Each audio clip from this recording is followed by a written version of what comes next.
기독교 강요 4권 제13장 10번째.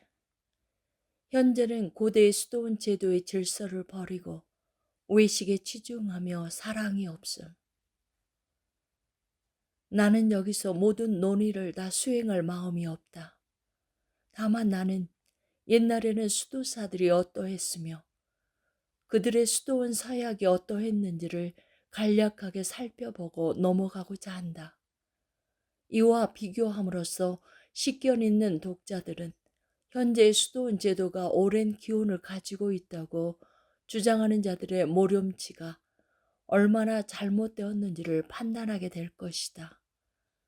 아우구스티누스는 거룩하고 합법적인 수도원 제도에 대해서 계략적인 묘사를 하면서 주님의 말씀에 따라서 우리의 자유에 맡겨진 것들을 자의적으로 엄격하게 요구하는 일체 행위를 거부한다. 그러나 오늘날 그들은 이런 것들을 무엇보다도 엄격하게 강요한다. 그들은 누군가 옷의 색이나 모양, 음식의 종류, 다른 하찮고 몸이 건조한 의식들에 대한 명령들 중 어느 하나에 아주 조금이라도 빗나가는 경우 그를 용서받지 못할 죄를 지은 자로 여긴다. 아우구스티누스는 수도사들이 다른 사람들의 의지에서 한가하게 살아가는 것이 불법이라고 강하게 주장한다. 그의 시대에 있었던 체계가 잘 갖추어진 수도원에서는 그 어느 곳에서도 그런 일을 찾아볼 수 없다고 그는 말한다. 오늘날 수도사들은 자기들의 신성함을 찾을 때 그 주요한 부분이 한가함에 있다고 여긴다. 만약 그들에게서 한가함을 제한다면 자기들이 남들보다 뛰어나고 거의 천사들에 가깝다고 자랑하는 관상의 삶이 남아 있을 곳이 어디겠는가. 마지막으로 아우구스티누스는 모든 그리스도인이 자기들에게 맡겨진 경건의 직분들을 수행하는데 훈련과 도움이 되는 종류의 수도원 제도만 요구한다. 그것이 무엇인가? 아우구스티누스가 사랑을 수도원의 최고 규범이자 거의 유일한 규범으로 삼을 때 우리는 그가 전체 교회의 몸에서 떨어져 나온 소수의 사람들 서로가 서로를 얽어매는 음모를 칭찬하고 있다고 생각할 것인가? 오히려 그의 의도는 그들의 이해로 빛을 삼아서 나머지 사람들이 교회의 하나됨을 보존하는 길을 비추는 데 있는 것 아닌가? 이 두 가지 점 모두에 있어서 현재의 수도원 질서는 이전과 너무나 동떨어져 있으므로 같지 않아 서로 배치되는 것은 자취하더라도 무엇 하나 닮은 것도 거의 없다.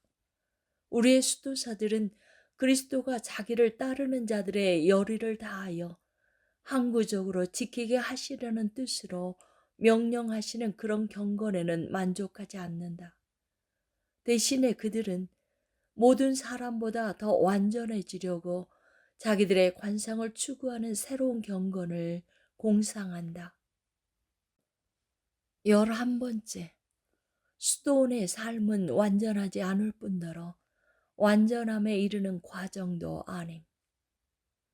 만약 그들이 이를 부인한다면 나는 그들이 자기들의 직제 하나의 완전함이라는 칭호에 걸맞는 가치가 있다고 여기고 하나님의 소명들 모두에 대해서는 그 칭호를 빼앗는 이유가 무엇인지에 대해서 알고 싶다. 나는 그들이 내세우는 궤변적인 해법에 대해서 모르는 바 아니다. 그들은 수도원 제도가 그 자체 안에 완전함을 포함하고 있기 때문이 아니라 그것이 모든 것 중에서 완전함을 얻는 최고의 길이기 때문에 완전하다고 불린다고 한다.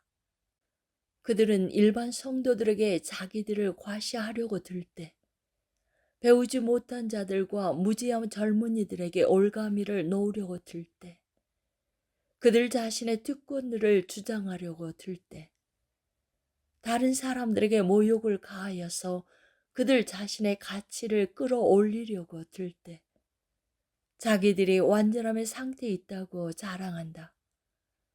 그들은 이런 어리석은 오만에 계속 머물 수 없을 정도로 아주 가까이에서 추궁을 당하게 되면 은근히 발을 빼고 자기들은 아직 완전함을 얻는 데까지는 이르지 못하였으나 다른 사람들 그 누구보다도 더 열렬히 그 완전함을 갈망하고 있다고 물러선다. 이러는 동안 일반 성도들 가운데는 수도원 제도에 대한 찬탄이 여전히 남아있다. 그들은 오직 수도원적 삶만이 천사적이고 완전하며 모든 악이 깨끗이 정화된 삶이라고 생각한다. 이를 구실로 삼아서 그들은 가장 이문이 남는 치졸한 장사를 하고 있다. 그러나 저 절제는 몇 권의 책들 속에 파묻어 놓고 있다. 이것이 참을 수 없는 조롱이라는 것을 누가 모르겠는가? 그러나 우리는 그들이 자기들의 서원의 완전함을 얻은 상태라고 부르는 것 외에는 아무것도 자기들에게 돌리지 않는다는 가정 아래 그들에 대해서 다루도록 하자. 실로 그들이 완전함이라는 이름을 사용하는 것은 이로써 수도원의 삶을 다른 삶의 방식과 구별하기 위한 특별한 표지를 삼기 원해서이다.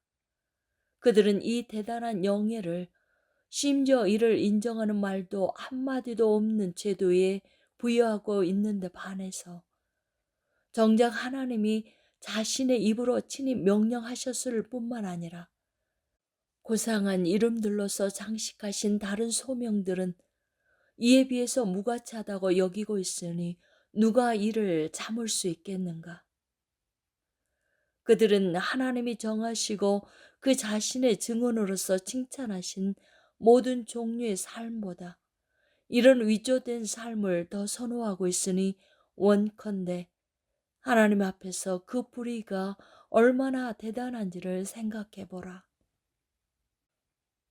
12번째, 수도사들에게만 별도로 요구되는 복음적 권고와 같은 것은 없음. 앞에서 나는 그들이 하나님의 명령하신 규범에 대해서 만족하지 않는다고 말했다. 이를 중상이라고 생각한다면 이제 그들이 마음껏 말하도록 해보자. 굳이 내가 말할 필요도 없이 그들은 자기들 스스로 자기들의 치부를 충분히 드러낸다. 왜냐하면 그들은 그리스도가 자기 백성에게 부과하신 짐보다 더 무거운 짐을 자기들의 어깨에 쥐고 있다고 공공연히 가르치고 있기 때문이다. 그들은 일반 그리스도인들은 얽매이지 않는 원수를 사랑하라, 보복하지 말라, 맹세하지 말라 등의 복음적 권고들을 자기들은 지킨다는 약속을 하고 있다는 점을 그 근거로 든다.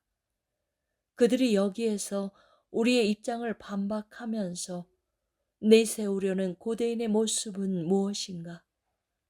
고대인들은 이런 생각을 결코 마음속에 품은 적이 없었다. 고대인들은 모두 한 목소리로 사람들이 필히 그리스도가 하신 말씀을 작은 단어 하나라도 순종해야 한다고 선언하고 있다. 고대인들은 그 잘난 우리의 해석자들이 그리스도에 의해 단지 권고되었다라고 공상하는 이 모든 것이 각각 명령되었다라고 일관적으로 가르치는 데 주저함이 없다. 이것이 가장 해로운 오류라는 점에 대해서는 이미 충분히 다루었기 때문에 여기서는 오늘날 수도원 제도가 모든 경건한 사람이 혐오하기에 마땅한 편견에 기초하고 있다는 사실을 간략하게 지적하는 것으로 충분할 것이다. 하나님이 전체 교회에 전하여 주신 삶의 규범보다 더 완전한 삶의 규범을 고안해낼 수 있다는 것이 이 편견이다. 이 기초에 서 있는 것이 무엇이든지 간에 그것은 단지 가증한 무엇이 될 수 있을 뿐이다.